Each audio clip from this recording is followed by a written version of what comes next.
We have an exciting partnership to announce before we get into today's Scuttlebutt. Scuttlebutt has been asked to join Reads Across America Radio, a 24/7 internet radio station where you can listen to veteran stories 24/7. You can find that on the iHeartRadio app. You can also find it on their website, readsacrossamerica.org. The Scuttlebutt will be featured Friday nights at 9 p.m. and Sunday mornings at 11 a.m. If you don't know anything about Reads Across America, they're an incredible organization, all dedicated to honoring veterans and those who gave all in service to our country. Check out the Scuttlebutt on their radio station and all the other programs that they have on their 24/7 radio station, again, on iHeartRadio app or readsaccrossamerica.org. Welcome, everyone, to another episode of The Scuttlebutt. I'm your host, Sean Hall, Director of Programming with the Veterans Breakfast Club. We're a nonprofit in Western PA whose mission is to create communities of listening around veterans and their stories to connect, educate, heal, and inspire. You can find out everything there is to know about the Veterans Breakfast Club on our website, www.veteransbreakfastclub.org. On there, you can sign up to become a member for a full year. You can sign up to get our free quarterly magazine. You can check out our blog. You can see all of the upcoming events, both online and in person, that we have coming up. Hope to see you at a future Veterans Breakfast Club event. Today on the Scuttlebutt, we will have author and Army veteran Tara Fields. She spent nearly 12 years in the Army and was a licensed clinical social worker.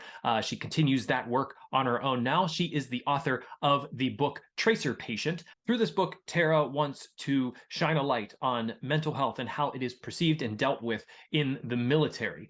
We all know that there is a high suicide rate amongst veterans.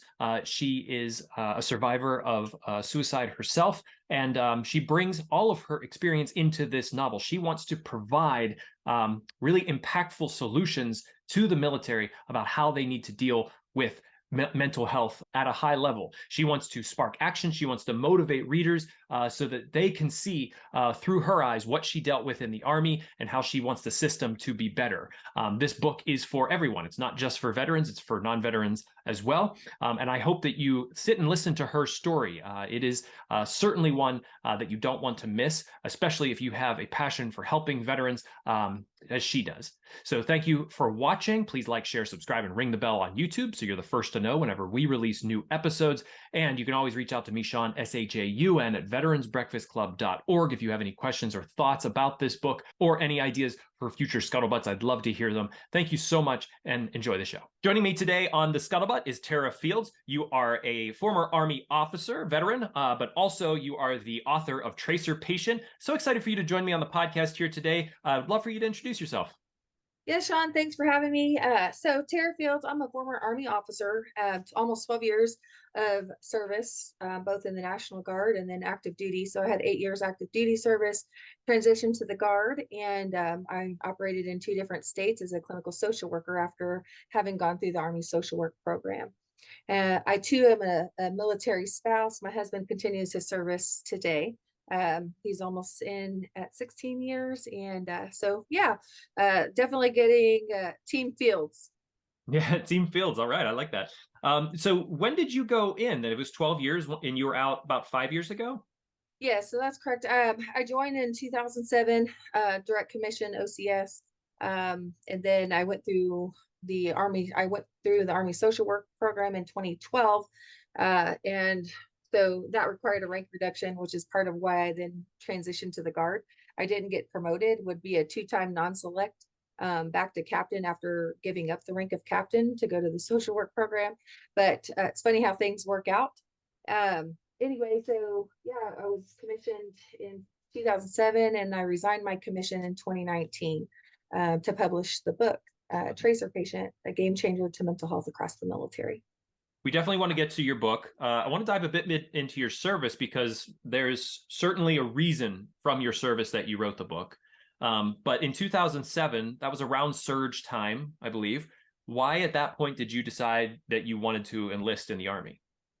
Yeah, so I came from, I was a military brat. My dad served on active duty for 22 years. He was enlisted, and I was on the fence for 2 years, give or take, of whether or not to join the military as an officer or go enlisted. It was funny when I first went to college. I swore I would never join the military, but in the height of the war, watching people die and then being coming from such a military family and then being from kind of the Fort Riley community area surrounding Fort Riley, I felt like there's got to be something more. I was a probation officer in Junction City after I finished with my undergrad degree, and that, yeah, I had a great job. I just thought that, gosh, there's something more. So I Mm. joined the Army trying to get out of Junction City, Kansas, and the Army sends me back. My first duty assignment was back at Fort Riley. So anyway, funny how that works. But I also met my husband at officer school. He actually had orders to go to Korea. And when we met, we actually only knew each other for 5 months before we got married. And Mm.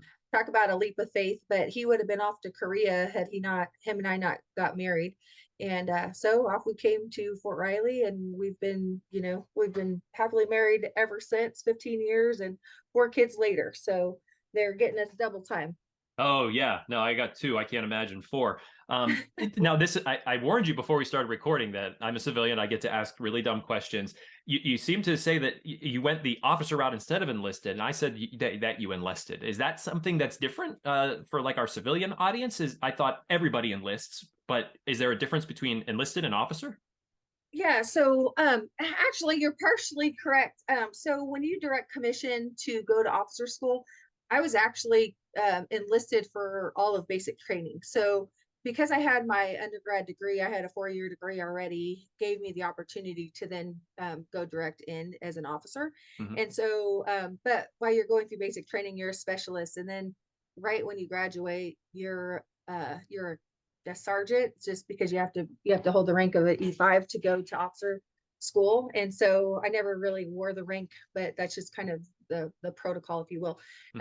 And so then I went to officer training OCS down at Fort Benning. So you're neither right or wrong. We'll say there. Some, So and sometimes that in the question, military, it's like that. It's like sort of yes, sort of no. It's like this yes. sort of odd gray area.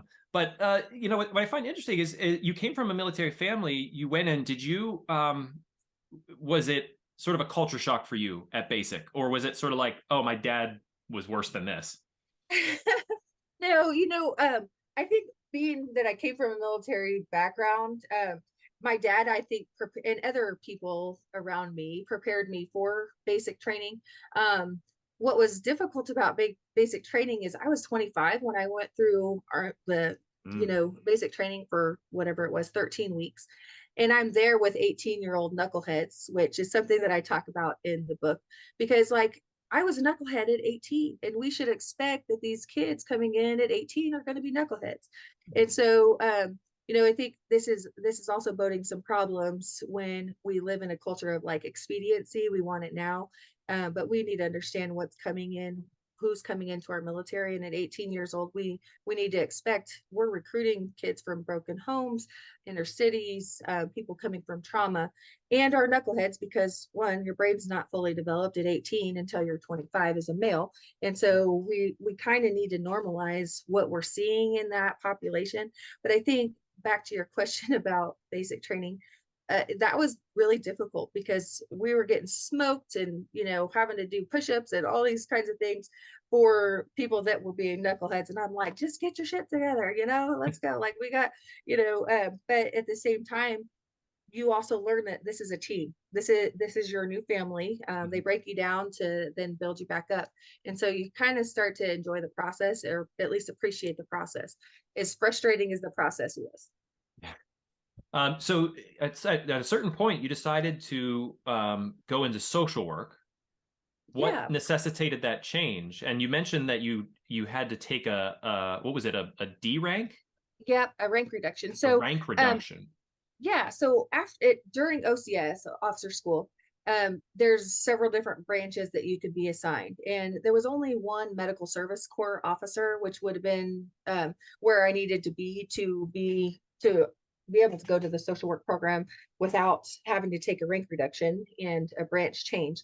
So I was a transportation corps officer, and so I did that for 5 years, and then so the Army social work program came into existence in 2009. Great idea, great program to start creating its own pool of social work officers and mental health providers, especially given all that we were seeing with war and soldiers coming back, and needing a more robust clinician pool.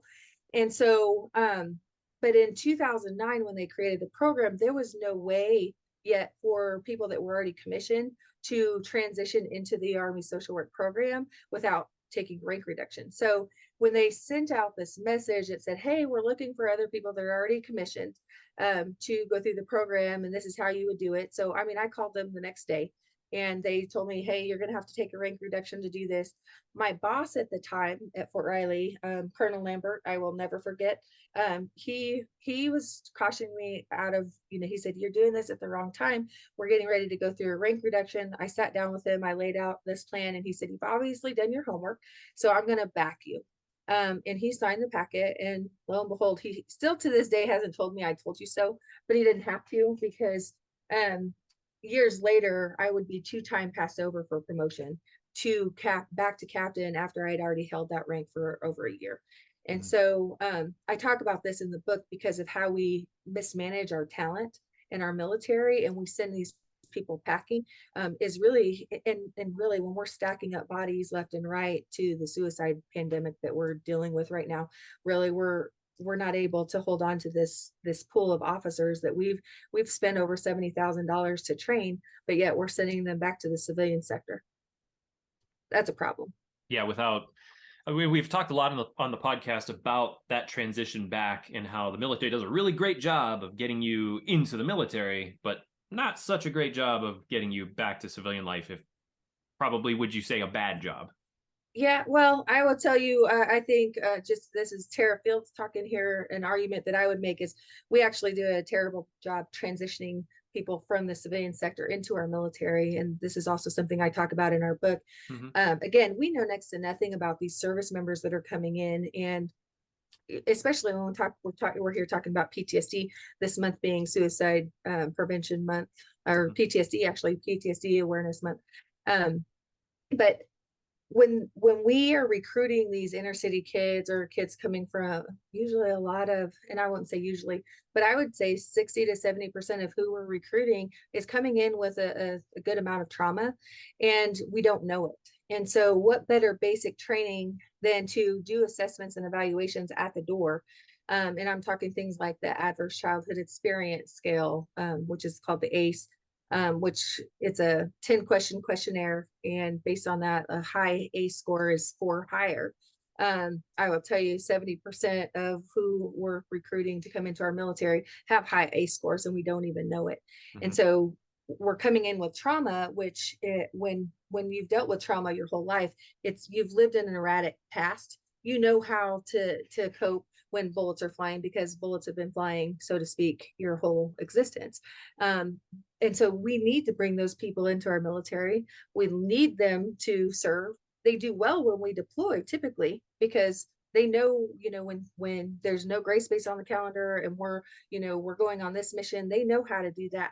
What they struggle with is when there's nothing going on, there's paranoia, they're looking over the shoulder, they're waiting for the next shoe to drop, they're anxious, those sorts of things. So if we know that, now we can treat them at the door. And in that treatment, now we're destigmatizing mental health. Oh, great concept. And Hmm. so I talk about these things in the book, is how we transition people in and how we transition people out must change. We're broken, and we definitely have room for improvement.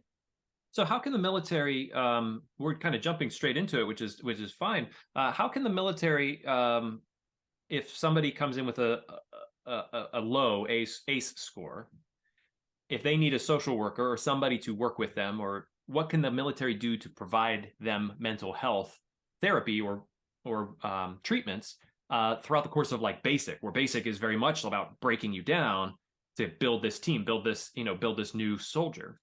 Yeah.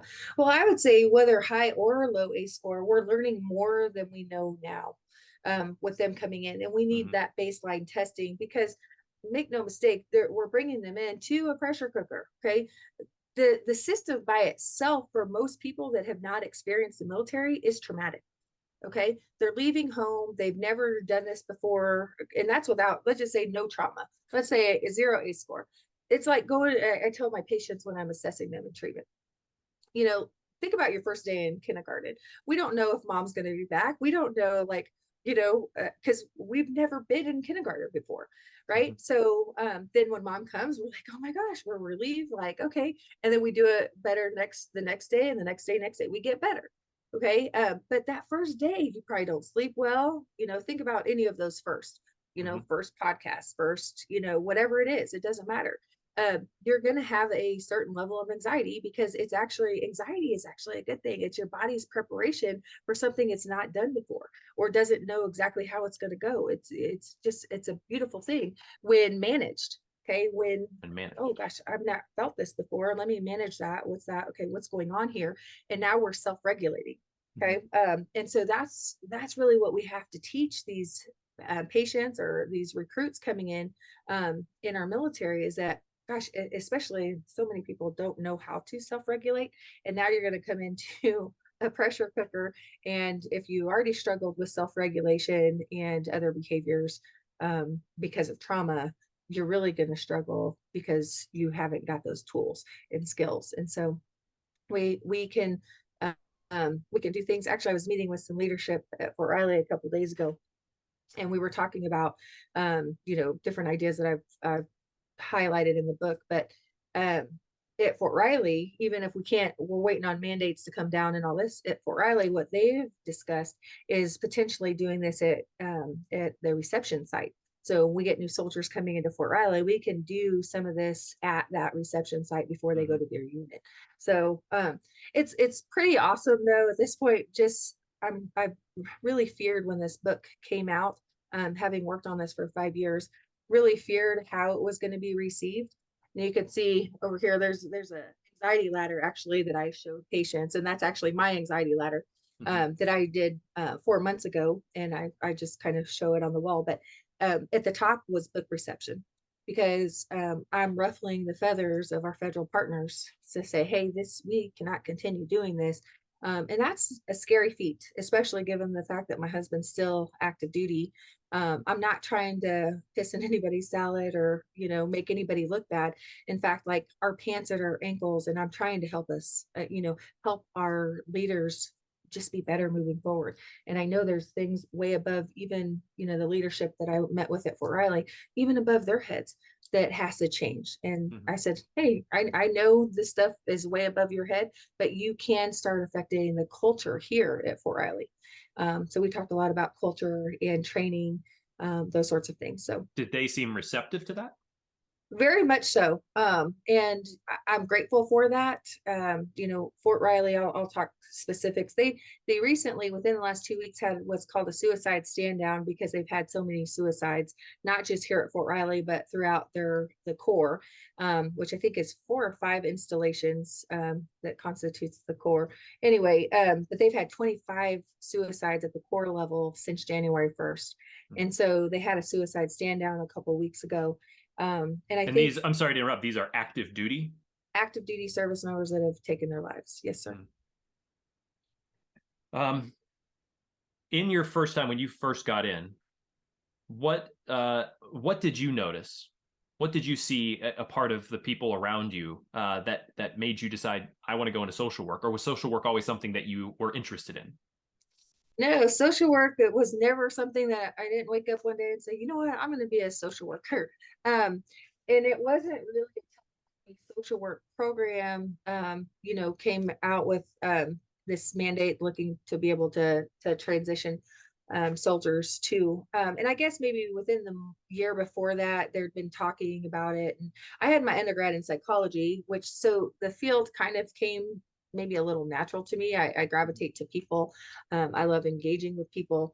And just at that time though, like, coming into our military, again, we'd been at war at that point 6 7 years, recognizing that the force was tired, very exhausted, and just the complaints that my soldiers would come back and say, I sat down with so and so that really doesn't understand the militarisms, and I spend half my session talking about an acronym that they have no idea what it means, and then my Mm. session's over. And so I think as a young officer at that point, that was appealing to me. And as an officer, the higher you get in rank, the further you get from troops. And so I think being a clinician was also appealing because as you promote through the ranks, you're still a clinician and you get to treat soldiers every day. And so for me, it was a win-win. And so when Colonel Lambert, back to Colonel Lambert, when he, was saying, "Hey, you're doing this at the wrong time. We're getting ready to go through a drawdown in troops," this 2012. And I told Colonel Lambert, I said, "This is exactly what I want to do." And I explained to him that, that as officers, the further we get in rank, the further we get from troops in command and leadership. You actually become then a policy writer and, a politician, as you get higher and higher. And so for me, this was very appealing. And so that's really how it happened. What did you see now? Obviously, HIPAA laws and whatnot, but what did you see as you, started to go into social work in the Army and started to experience and work with the soldiers? It was like drinking from a fire hose, actually 10 of them. We needed more and more, and we had less and less. And I think being, and I think we've come a long way with stigma in our Mhm. military, but we have a long way to go. And just some downright ignorance when it comes to mental health, and just misunderstandings of what, PTSD, for example. PTSD to me is not a disorder. Okay. It's actually an adaptation. There's reasons for this behavior. And so let's take a kid from childhood trauma. Okay. Sexual abuse, physical abuse, whatever, neglect, whatever it is. Okay. They've learned some adaptive behavior in that environment. If you're still in the childhood home, we're going to learn to adapt to Mhm. survive. But then we leave that childhood home at 18 and we go into the Army, let's just say.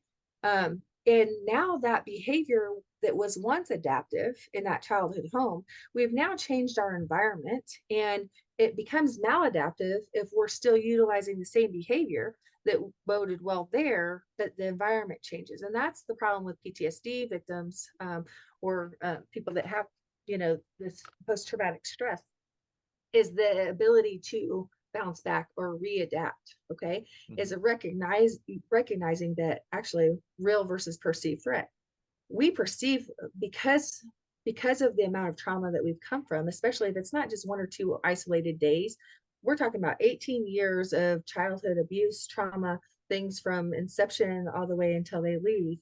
Okay, very complex trauma that is rooted in the way they think, the way they behave, the way they feel, all these things. And then I find it very troubling when we say, "Well, you got a disorder." No, we should be asking these guys, "Man, like I had a patient yesterday.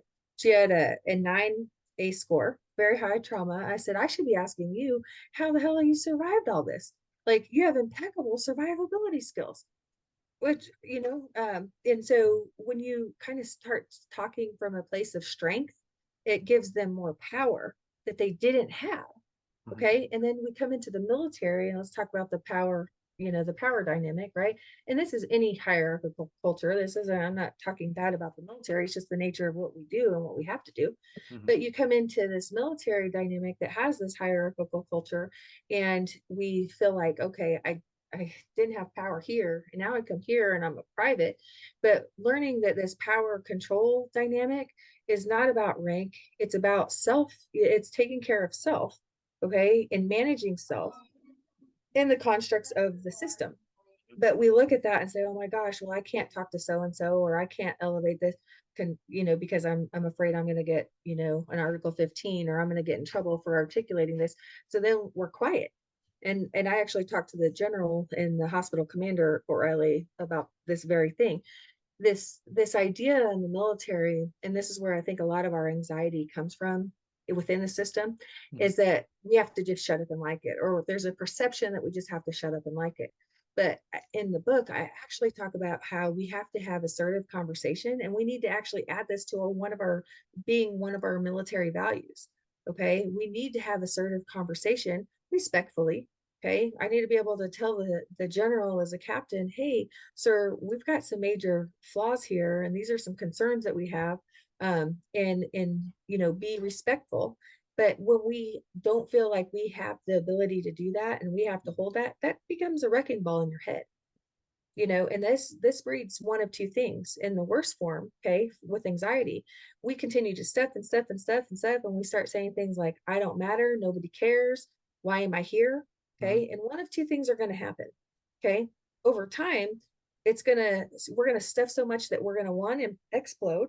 Okay, catch a charge, get really irritated. This is where people get Article 15s for speaking out, getting in trouble. Okay, or we're gonna implode, and that's suicide. I don't matter. We start writing a suicide note. Why am I here? What I say doesn't matter. Nobody cares about me, and people implode. Mhm. And so if we don't start changing this culture within our military, okay, of being able to have assertive conversations with our leadership respectfully, you're going to see more suicides. It seems like you've sort of pushed on in your career to a type of policy change. And do you think this needs to happen just in the military, or will this take like an act by Congress to like the PACT Act, something that they pass that says these are the things that our military has to do from now on, like ACE scores when someone joins the military. We need to track mental health throughout their service. We need to implement treatments and ways for us to be there beyond just like the VA. Post service. Absolutely. So the whole second part of my book, do I go into policy changes that I'm recommending? Things from, I'll just kind of highlight a couple of them. Things like the Ferris Doctrine. So the Ferris Doctrine prevents civilian entities from suing the federal entities, okay, hospitals. Okay, where there's negligence, we can't sue the hospital because there's this Ferris Act that has been in place since 1956 that prevents us from suing the federal government. Well, now we have no accountability. Okay, this is where, in fact, we're sweeping these things under the rug. And when we do that, we're foregoing the opportunity for learning, self correcting, and learning because we're more worried about optics, liability, and culpability. But in that, we're actually creating that liability and culpability 20-fold. Mhm. So that's an example that I talk about in the book.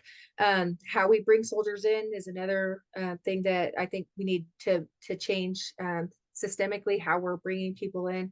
I know just since the book has been published, they have added different policies and we look at Genesis actually as a database with all medical records. So we have a little bit more visibility, a lot more visibility of if Joe from Cincinnati is coming in to the military, we can look at Joe's medical records all the way up until he's trying to come in and enlist.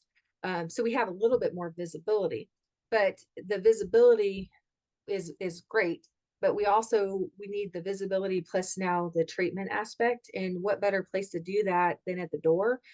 Because with that treatment aspect, now we can reframe what this kid is coming in with and destigmatize mental health in a way and give him tools. Because that kid needs something very different from another kid. I call it the silver spoon effect. Comes from like rich America, never wanted for anything, had parents that were there all the time. He has different needs too, because Mhm. he too is going to struggle when he goes to the military. That kid that had the silver spoon in his mouth can struggle too in the military, and that's not going to be fun. The kid in the that came from a high ACE score has learned how to struggle, knows how to do it, knows how to portray a certain thing. He's had to walk on eggshells his whole freaking life, Mhm. right? And so those are the ones that scare you because you don't know. They they're the life of the party. They're hilarious, but they're a ticking time bomb. Mhm. Okay, so if we know that we need to know more about them, and it's not, oh my gosh, you have a high ACE score, no, you can't come in. Okay, it's, hey, you have a high ACE score, and this is what we're going to do to help treat you, and we're going to love on you, and then you're going to be the better for it, and we need you.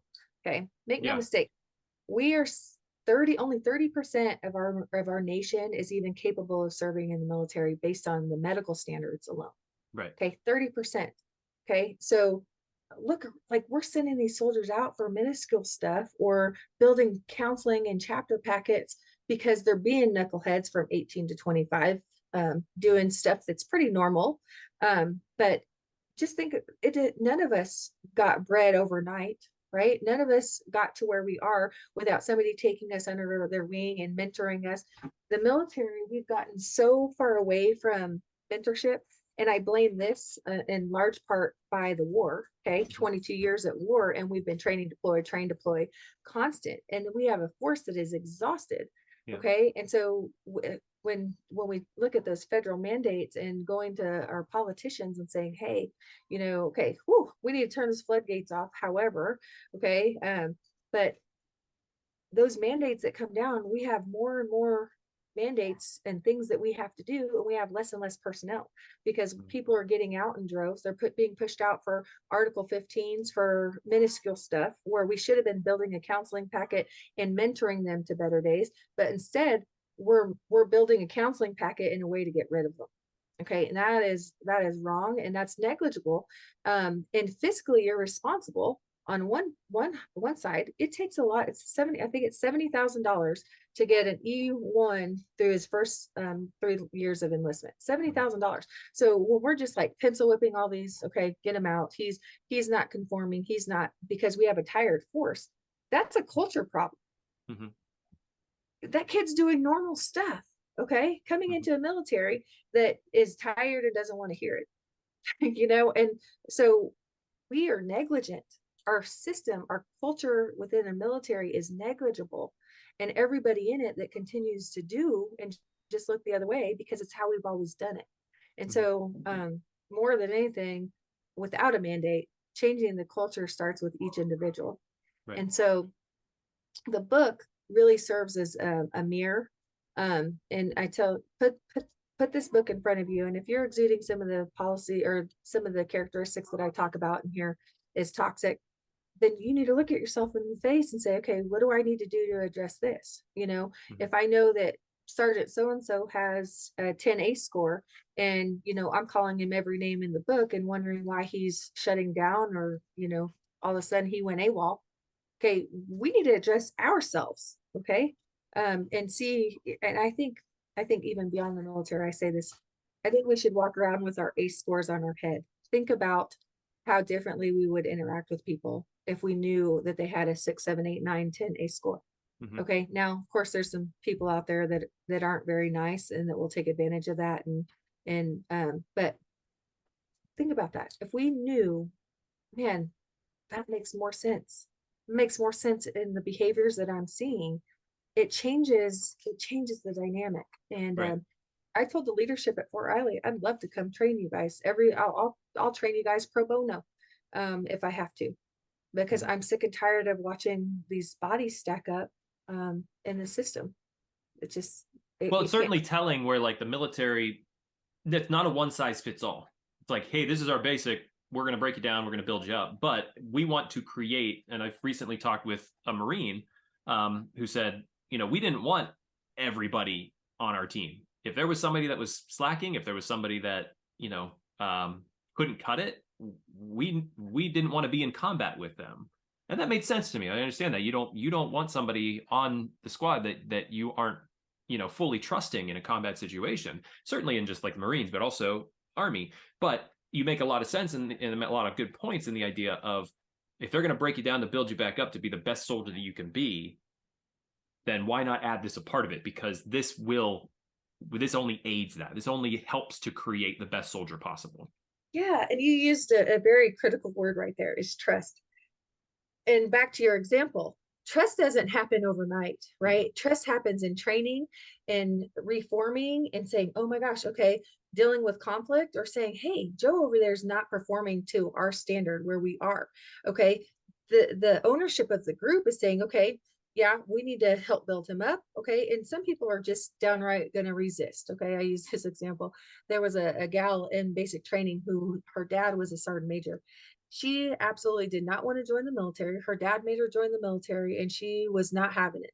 I mean, we'd go out to do the PT test, and she would just flop down on her butt on the platform, and she's like, I'm not doing this PT test. And eventually she got kicked out because she didn't matter who all wanted her to go, if she wasn't going to do it. Okay. Right. With that, right, there's a individual ownership, and there's some people that just downright are not going to be fit for military service. And that's okay. Okay. And we need to have a good system of getting that person out and giving them a high five or a fist stab or whatever. Say, thank you for coming in. You had a great intention to come in and serve. Thank you for doing that.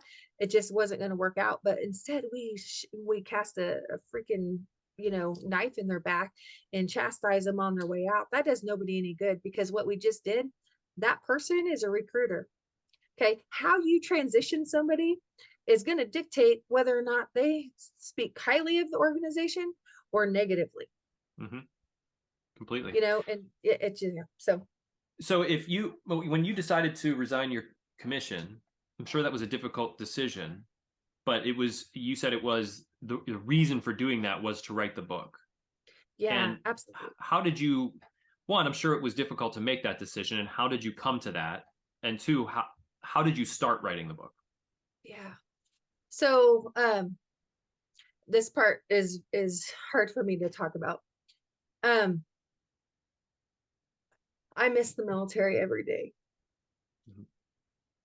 I loved every day of my military service. And in many ways, I'm still serving today. I just don't wear the uniform.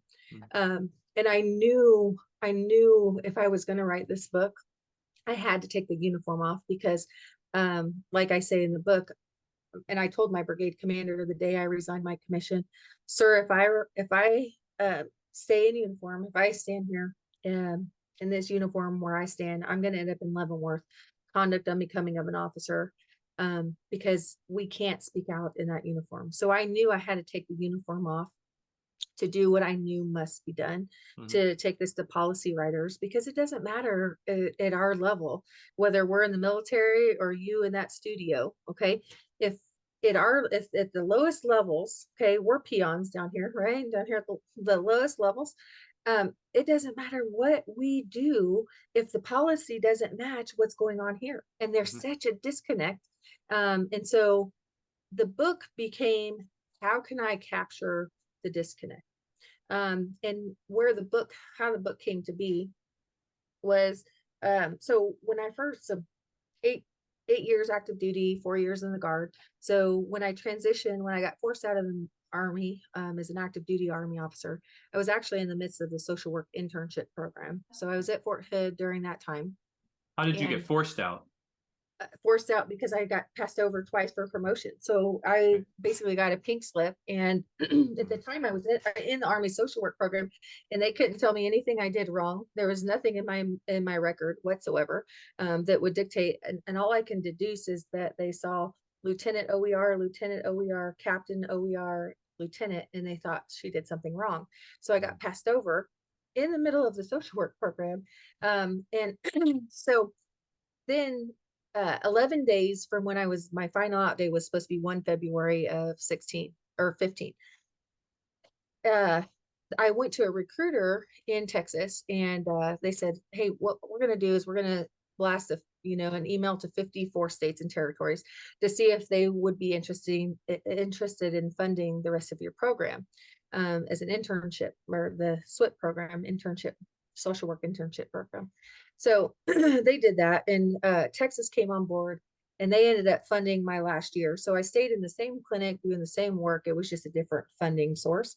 Mhm. And at that point, after I finished the full 2 year internship program, the Texas Guard, I never drilled with them a day. They said, hey, this happened to a lot of PA students. You're free to go, free and clear. You don't need to give us, because the contract was 2 years for the 1 year. So I owed him 2 years of service for the 1 year of, for the education.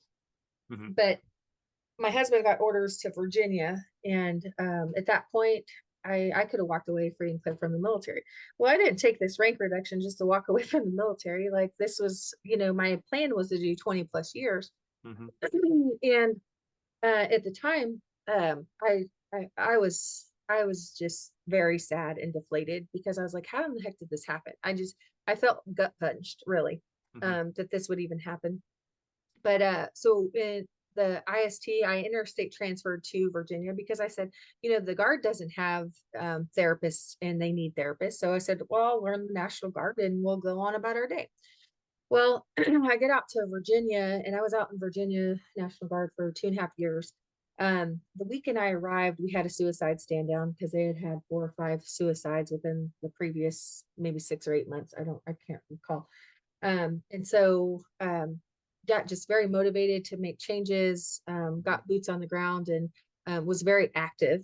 And I one day I was complaining to my husband about the lack of systems in the Virginia National Guard with respect to mental health. And this lieutenant colonel approached the table and he said, I happen to know a full bird colonel personally at the National Guard Bureau that is responsible for all 54 states and territories mental health in the Guard. So oh, that's awesome.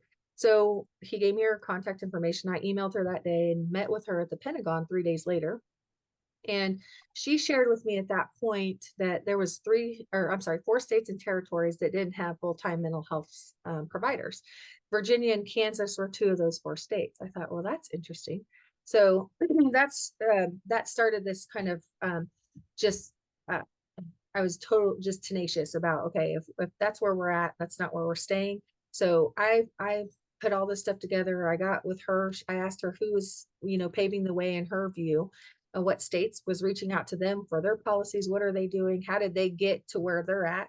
And so that's really what then took a lot of my time.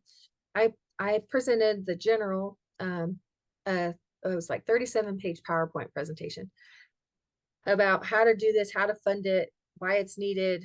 They didn't want to fund it. And I said, well, I can lead the horse to water. I can't make him drink it. My time in the Virginia National Guard was very short lived. And then we knew we were coming back to Kansas, and I'm from Kansas. And so I IST'd to the Kansas National Guard, already knowing that they were kind of behind the times. I get here and we had a cluster of 6 suicides in 6 months. The worst was 3 in 3 weeks. And this prompted, this is the title of the chapter, but it's the night I lost my shit for all the right reasons. And people have often asked me, was the work too much? The work is not too much. I see very, very high risk patients all day, every day. The work is not the problem. The work in a broken system is the problem. And so I ended up in the hospital, and day 2, I wake up in the hospital, and I'm in a civilian hospital in Kansas City. And I wake up and I'm looking around day 2, and I'm talking to doctors, lawyers, nurses, architects in the inpatient psych unit. And I was baffled. I said, what the heck is, like, what is this? These people, very professional people, were the least, I would have never guessed that they would have been in inpatient psych. But the more I got to think about it and engage them, on any given day, those people, those professionals are holding in the palm of their hands on any given day people's lives. Yeah. But when you're holding the weight of people in broken systems, you're holding that weight 20-fold. And that is true stress. And so when I was in the hospital, they gave us a manual, or basically like a composition notebook, to go to groups and jot things down and journal. Well, this became the manuscript because I was writing letters to toxic leaders. I was writing chapter ideas, all of this that actually became Tracer Patient. Why did you decide on that title? So Tracer Patient is a term that is used for Joint Commission. Joint Commission is an entity that investigates hospitals. So they come to investigate hospitals for accreditation purposes, and they'll assign tracers or ghost shoppers. Okay, so they say, okay, Sean, they're gonna meet you outside the hospital, and they say, okay, Sean, you're gonna be one of our tracers, and you're gonna present to the emergency room with these symptoms, and you know that you're faking these symptoms, but your sole job is to go into that hospital for 2 weeks to see how you're treated, to look at equipment, is it calibrated appropriately, all this stuff. And so you're a ghost shopper. To really, what they're there to do is find negligence before people are really dying in those gaps or those areas of negligence. And so you're coming back to the team after that 2 weeks that they're usually on site to report the things so that these things can be addressed, and the entity is a lot better for it. And so I became, the Tracer Patient as a real patient. And when I got out of the hospital, I poked our organization right in the chest and said, how come it took you guys 3 months to call a high-risk soldier? I don't care that I'm a clinical social worker. I don't care that I'm a female or 40 years old or that I've deployed, whatever. It doesn't matter. You're at most risk leaving a hospitalization for a whole month. Okay, you're high risk because you're going back to the same stressors, but it took you guys 3 months to call a high-risk patient. Okay, these systems, we have no tracking mechanisms. How in the heck were we 21 years into a war and we don't have this stuff figured out? Okay, it wasn't a kind process. Mhm. Okay, and then on top of that, I'm getting told that, or I started getting counseling statements. Basically, they thought that I concocted this, like I had some, like I don't have better things to do for 6 days of my life. But no, I had a psychiatric break. It was not Mhm. fun. And I can't, to this day, I can't believe I did what I did. And really, I'll just kind of say, and you can read about it, but I had wrapped a cord around my neck, and this was after my husband had called the authorities. One night we were sitting at home in Leavenworth, and this kid that one of the kids that I highlight in the book, because I go into his whole story, this kid that I knew was high risk, his buddy had just been our second suicide in that cluster of three in 3 weeks. I hadn't heard from Schaefer in 3 days, and I met with the unit command earlier that day, and I said, "Listen, I haven't heard from Schaefer in 3 days. I'm prepared to go locate this kid. Can I have his address?" And first of all, the commander said, "Tara, you're wasting your time. He's a dirtbag. We're just trying to get him out." I said, "I know he's not being a stellar soldier right now, but he is ours, and I need to go locate him. Can I get his address?" They said, "Well, we don't have an address on file." So now who's holding the weight of this kid's life? I have no recourse. I have no way to call law enforcement, no way to get a hold of, I have no idea where he lives. So now I'm holding the weight of this kid's life. And I knew there was no higher risk soldier in our formation. Mhm. And so later that night, we had just eaten, and he was in the program. So he had a lot of reading and a lot of schoolwork. And so he had gone up to do his studies, and I just sit down after dinner, and the kids are high octane. You have kids, so you can Yeah. understand that. So they're high octane, young, jumping, screaming. And I just sit in the chair and I just started to cry because I'm thinking about all these conversations I've had with leaders, whistles I had sounded, just falling on deaf ears, talking to the hospital leadership and the commander earlier in the day, all falling on deaf ears. And so I just start crying. And in that moment, I thought, okay, I just need to get to the next thing. So I start cleaning up the kitchen, and I'm chucking, like, I've never got to this point, but like, I was like chucking hard dishes into the top of the refrigerator Mhm. and just sobbing. And so the kids, because I had screamed, I was like, "Get out." Like the kids were running and screaming.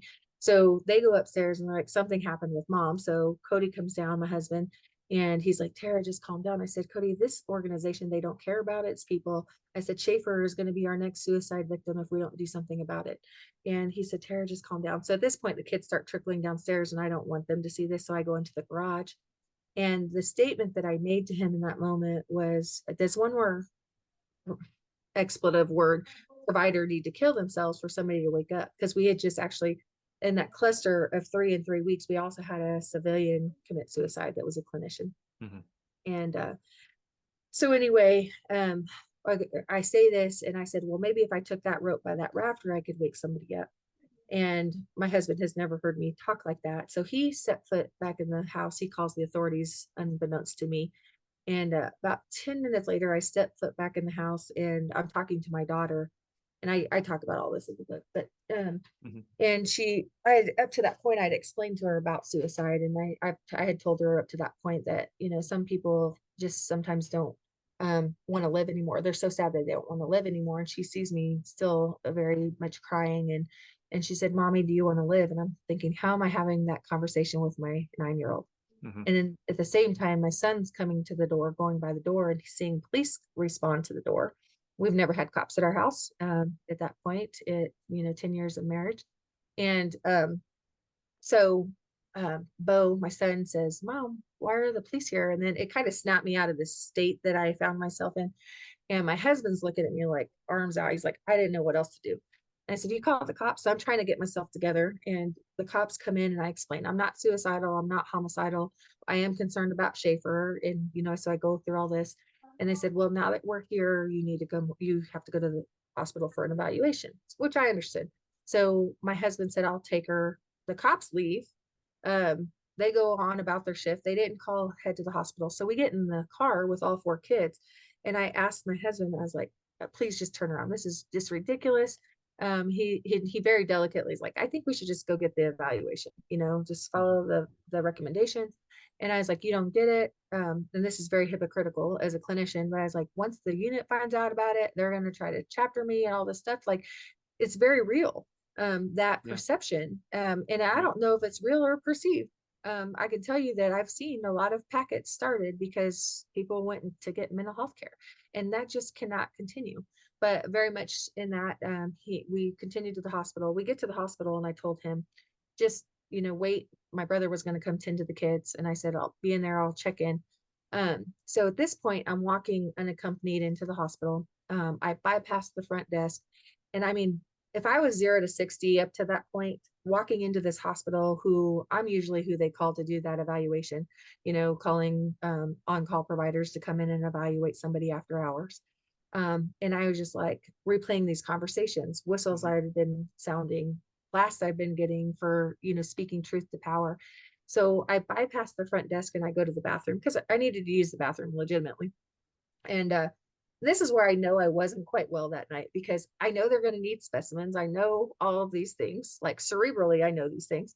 But I go into the bathroom, I use the bathroom, and I look to my left. And again, my hamster wheel is just spinning.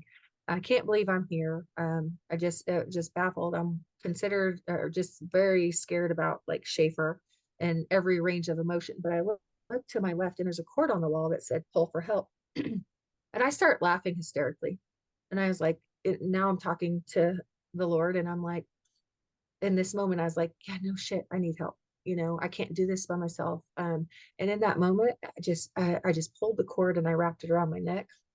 And maybe, I don't know, 30 seconds. I mean, it wasn't long because it's the hospital bathroom. So they knew somebody was in there. And then the rest was history. I was back, all, full precautions. And 6 days later, I went to another hospital 6 days later. Um, but yeah, that's how it happened. And I write about it. I almost didn't write the book because of what I just told you. Right. Um, I so many times try to talk myself out of it, but there's I sit with patients all day that will say the same things. I can't believe that happened. I would have never guessed. And in the book I write, I'm the strongest person I know until I wasn't. And every one of us Mm. are capable of that. Tara, I have to. No one could write this book probably as truthfully as you, having been as close to it as you are, both Yes. physically, emotionally, mentally, spiritually, not just to the people that are dealing with mental health, mental trauma, but for going through it yourself. You're taking yourself up to the edge there. I also have to commend you for the strength it takes to tell this story. Especially, the book comes out, and there's, like I said at the beginning, there's a reason you wrote the book. Yeah. Getting to that reason and talking about this is not easy. So I have to commend you, and I want to thank you for talking about it. Because anybody who's written a book, or if you haven't written a book, you know that it takes a lot to just get out there and start talking about it. But you to tell this story consistently to everybody that you talk to promote the book is not easy. That's climbing a mountain every time you do Yeah. it. And Yeah. and I just have to highlight that thank you for talking about this. And just recognizing your passion for helping everyone, knowing that the position you were in the Army and the National Guard, that you were not able to speak to this, I Yeah. think is it's very unfortunate, because everything that you've talked about up until this point on the podcast, it shines a light that the military probably would not want the light to be on. And it necessitates change. It necessitates what we need to do for our service members. As we've talked, we want to build the best soldiers we can, but not just that, we want to build better civilians. And for someone to come in that might have trauma, they need to be heard. And it's like, it's great that the Army's instituted a social worker. It's really unfortunate that then that social worker comes out and it's falling on deaf ears, and they're just saying, well, he's a dirtbag, we want him out of here. Well, no, you still have him in, so we owe him this. We Yeah. owe them this. That we owe her this. I just I'm, despite all saying that, I feel like I'm at a loss for words about just you know, I wish it were easier for you to be I, able to. It's not easy. It's not been easy, certainly. no, no, but better days are ahead. I'm definitely 5 years post that incident. I'm Mm-hmm. definitely the most strong I've ever been.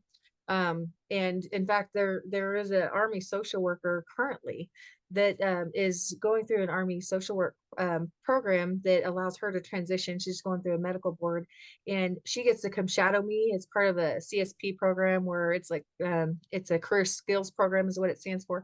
And she, in a lot of ways, has gone through a lot of the similar things I did in the system. They tried to take her clinical license for no more than talking to a formation of troops, saying that she struggled in 2018 with like some passive ideations. And a colonel overheard her conversation, and they have since grounded her clinically. But then the Army sent her to me, and we've since got her clinically licensed and all these things in Kansas, and she's doing well. But they told her she'll never treat again. I'm saying, are you serious right now? We've got bodies stacking up over here, and we're castrating these clinicians for Mm-hmm. trying to destigmatize mental health. Just wait until she's out, and I get to send that leader a book. Okay. Um, and I'm doing this not to make that leader feel bad, but that leader needs to put that book in front of him and realize the damage that he is doing tenfold, not just to that person, but to the many people now that she was going to be able to treat. Mm-hmm. And he doesn't even see it. See, that is in fact why people come to therapy, is because they're blind. They know something's wrong, they don't know what it is. And so there's this chart. It's called the Johari window, and it talks about like there's a blind spot, things that people know about us but we don't know about ourselves. Okay, that's interesting. How do we not know this about ourselves but other people can see? And I told the two-star general when I left, well, before I left, I told him, I said, sir, you got crap paper. I'll just use a nice word. You got crap paper coming out of the coming out of your rear side, coming out of the bathroom, and nobody wants to pull you aside and tell you so. And he doesn't even have he doesn't see himself as part of the problem. And so when I say that book becomes a mirror, as you read through the book, I start the book just like I would any other patient in session. Initially, they have to get to know the person, Yeah. because we have to build trust. I'm sharing what I need to with you, my most vulnerable day, by the way, Mm-hmm. um, so that you realize, man, whatever you share, I'm not here to judge you, and I hope you don't judge me for what I just shared with you. And Right. so that self-disclosure used clinically and ethically is very powerful. And we just sent a clinician out the door because of self-disclosure. What the hell? Okay. Yeah, that makes no sense. No, but it's okay, because I told her to get ready. After she's out in January, she'll be joining me on Senate floor to tell these stories. Okay. Mm-hmm. And we can correct these things. We will correct them. I have no doubt. Part of this campaign, I will also personally be funding $20,000 worth of books that'll go 585 copies to every senator, governor, and sitting House of Representatives member. So if you know anybody out there, please jump on my I've got a tracer patient GoFundMe page. I need people's support. And if you just want to fund one or two books for the delegation in your state, great. Send me a note. I'm pinning individual comments to each one of these leaders, because we have to do this together. There is major policy changes that have to happen, and that's where my next endeavor is going to be, because it doesn't matter what we're doing down here if we don't listen to these anecdotal stories and take it to the powers that be. It'll never change. That's how we change the culture. We'll make sure in the links below. So if you're listening, make sure you check your podcast description. If you're watching on YouTube, check the description below this video. There will be a link to the GoFundMe page. We obviously here at VBC want to help you along on this, this goal, this mission that you're on. There's never been a more important time. As you said, there's a suicide pandemic happening. And, it's much needed for policy to change to be able to aid those that are coming into the military. It's interesting. And I'm glad that you said that at the beginning, that you think that the way that we transition people into the military is kind of terrible, because all I've ever kind of heard over the last several years of doing this, Scuttlebutt, is we do a really good job of getting them in the military. But I think it's defining it. We do a really good job of breaking down and building you up to be a soldier. It's not necessarily we do a great job of assessing where you are in life and Yes. then deciding on a path for you Yeah. through your military journey. And that is, I've only heard it said now on the podcast that has to be much more important. That has to be almost at the forefront, because to create great soldiers and great citizens, and that, that is something that the military needs to start looking at. Yeah. A part of the packet that I received in the lead up to this discussion was the acronym HELP.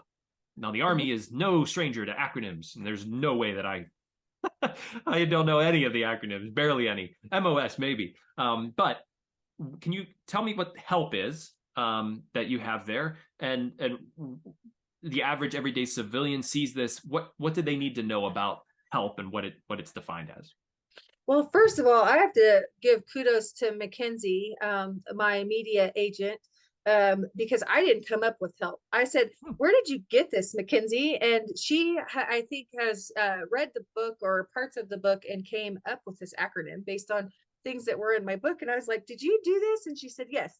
So I can't take credit. I won't take credit for this, but Mackenzie came up with these. But help she took upon herself, and it said hold space. Okay, so we want to be able to hold space for the individual. At the end of the day, they are coming in with a lot of issues.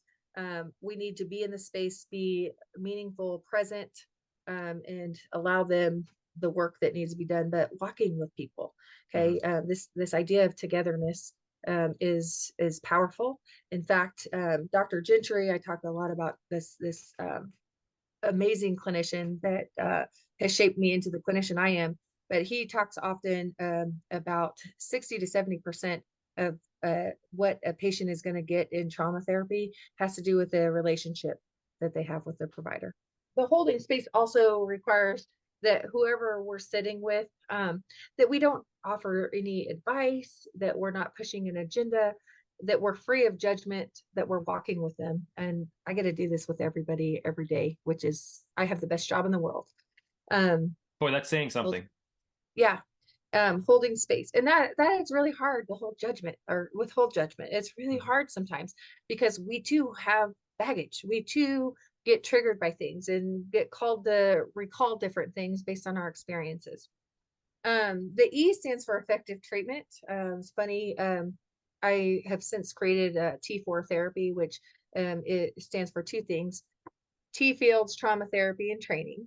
And it also stands for from trauma to thriving through togetherness and effective treatment.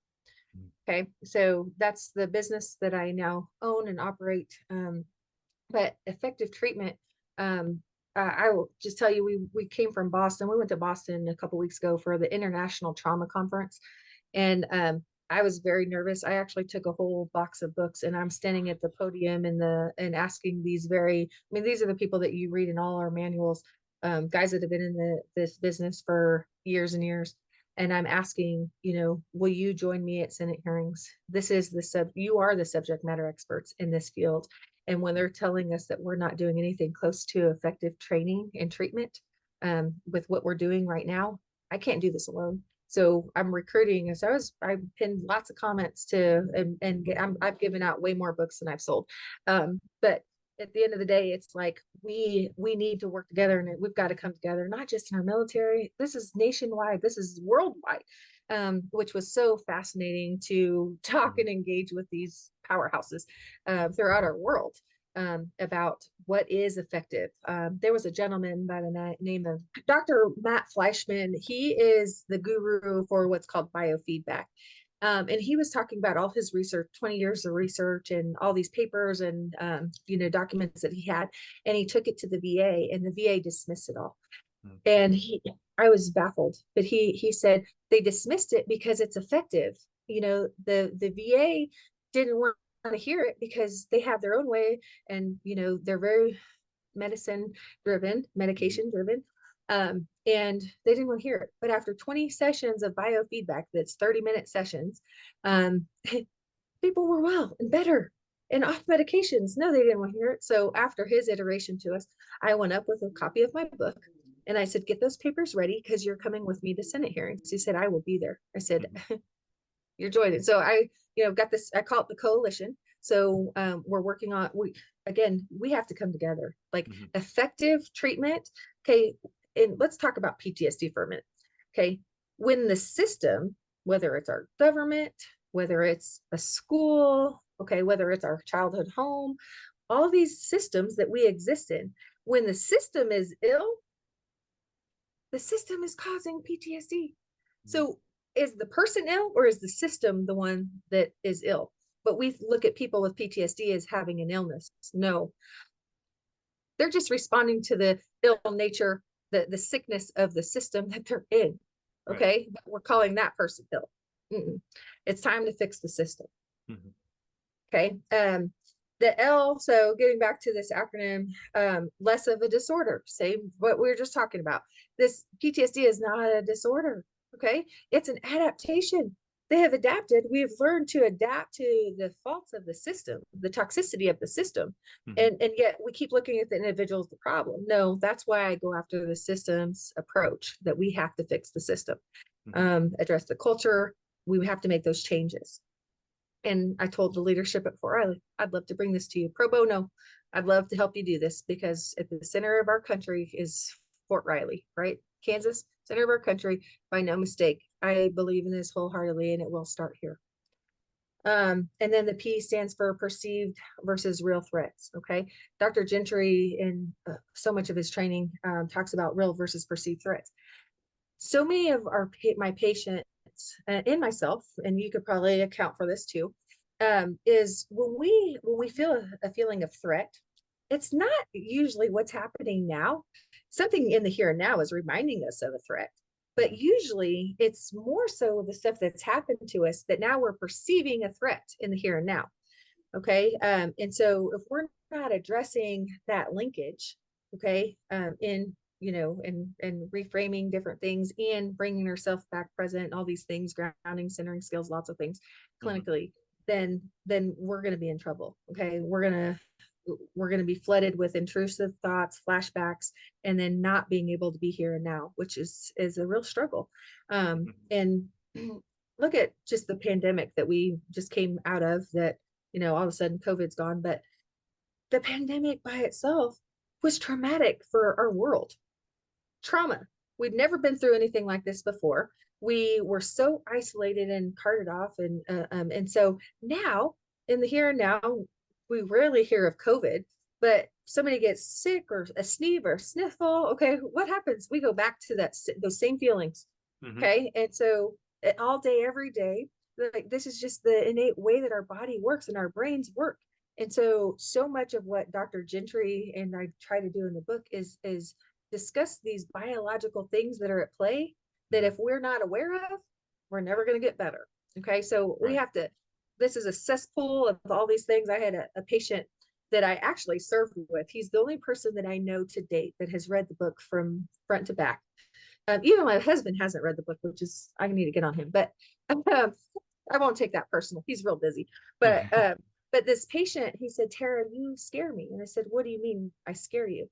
And he said, well, he said 1% writes, or he said 1% of our nation serves in the military, and he said 1% of our nation or people write a book. And I said, okay, you still haven't told me. So he's like, you represent the 0.0001%. I was like, okay, you still haven't told me why I scare you. And he said, Tara, and again, he's served in the military for 27 years. He knows me personally and sits with me in treatment now. But he said, you know the threat and the danger of what you're doing and what you're up against, but you're doing it anyway. And I said, I'm deathly afraid. Deathly. I mean, I have had death threats, during writing this book and different things. People don't want this out. And so I had this book been out 2 years ago. Okay. It was very angrily written. I was going after individuals. That's not going to change anything. Okay. accountability does nothing. Okay. If we go after general so and so and this person because they missed that, it does nothing to change the system. Okay, we've plucked a couple people out of there, but we still haven't done nothing to change the system. Okay, so that does nothing. Now we still need to hold people accountable, but the best accountability isn't a chapter or medical board or whatever we can send people out. The best kind of accountability is personal accountability. Mm-hmm. Or hey, Sean, get your stuff together. That's not appropriate. We shouldn't even have to build counseling statements. Mm-hmm. Okay, we shouldn't. Okay, when our culture starts shifting to allow for the learning, Mm-hmm. allow for the learning is the process. Mm-hmm. Okay, the learning, we don't just have a general officer one day without failure in a learning process. Why do we expect it with Joe Snuffy as specialist Joe Snuffy? Yeah. Okay, we have four different sets of standards in our military: junior enlisted and senior enlisted, junior officer and senior officer. Mm-hmm. We don't have much accountability for senior officers. Okay, we quietly retire them and sweep it under the rug and on about our day. Okay, we know how to hold these junior soldiers accountable, and we're losing these soldiers in droves. Why? Because we gotten lazy as leaders and don't want to do our part, and it takes time. We want it right now, but then we get mad at these soldiers because they want it right now. Mm-hmm. That's a culture thing, and Yeah. so we have to start looking at ourselves as part of the system. What can I do to affect that culture? Because every one of us affect that culture. We don't need a mandate or a law or go to the policy levels to start affecting the culture change at Fort Riley, Kansas, Right. or wherever.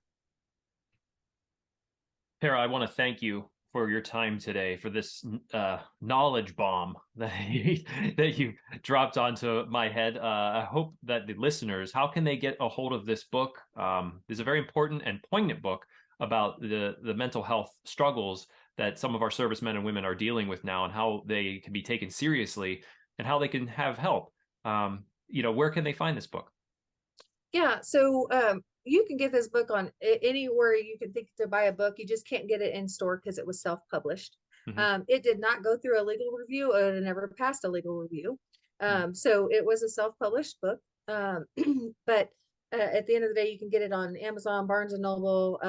The Writers Republic website is the best place to get it because I would just say I get the most royalties out of that. But at the end of the day, you get it wherever you can. You can also text me or email me. I'll give you my email contact if you want a signed copy, or I have lots on hand. So just tell me a little bit about yourself. And I love that personal nature of sharing with people that connection, because this book is not just for our veterans or people that have served.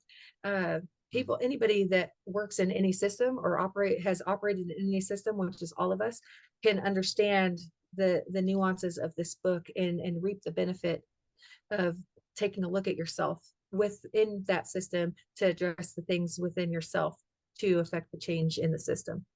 So police, law enforcement, schools, all of these things, we operate in these systems, and it's time that we as a people start doing that U-turn and looking at ourselves and affecting our self change, okay, through self-reflection and those things, and then apply them within the system. Well, I certainly wish you all the luck in the world as you sort of embark on getting this book out there. I hope more ears are open to it. To our listeners, please check it out. We'll have links in the description to be able to purchase it. Your email, Tara, as well, so in case they want to reach out to you with their own personal story, or if they want to get a book from you. Please like, share, subscribe, ring the bell on YouTube so you're the first to know whenever we release new episodes. And you can always reach out to me as well at Sean, SHAUN, at veteransbreakfastclub.org. I'd love to hear from my audience about our discussion today. Certainly one of the more in-depth and meaningful podcasts that I think I've done thus far. I just want to thank you, Tara, for your time today. Oh my gosh. Well, thank you for those kind and generous words. I have chills. And when that happens, it's a connection that you can't even put into words. So thank you so much for all that you're doing to get not just my story out, but so many people, just to really share and the knowledge of what's out there, and really hopefully invigorate some change. We all can use that. So thank you so much for your time. Thank you. Hope to see you on again on a future episode of the Scuttlebutt.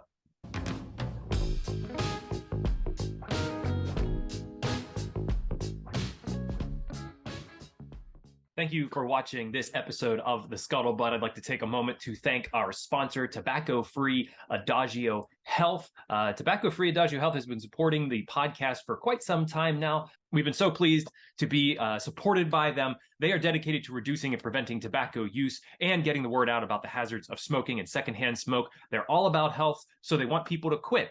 They have classes, nicotine replacement therapy, and a popular quit line, 1-800-QUIT-NOW. They also educate people, children especially, about tobacco use from cigarettes, cigars, pipes, chew, snuff, and other nicotine products like vaping. And finally, Tobacco-Free Adagio Health advocates for public and private policies that ensure healthy places to live, work, and play. You can learn all about what Tobacco-Free Adagio Health offers at tobaccofree.adagiohealth.org. Or you can check out the 2 Scuttlebutt episodes that featured Tobacco-Free Adagio Health. We had a wonderful representative come on to the podcast, talk to us about all the classes and therapies that they offer. It was 2 wonderful conversations, so I definitely direct you to both of those if you want more information, or just call their free quit line, 1-800-QUIT-NOW. Thank you again, Tobacco-Free Adagio Health, for your support.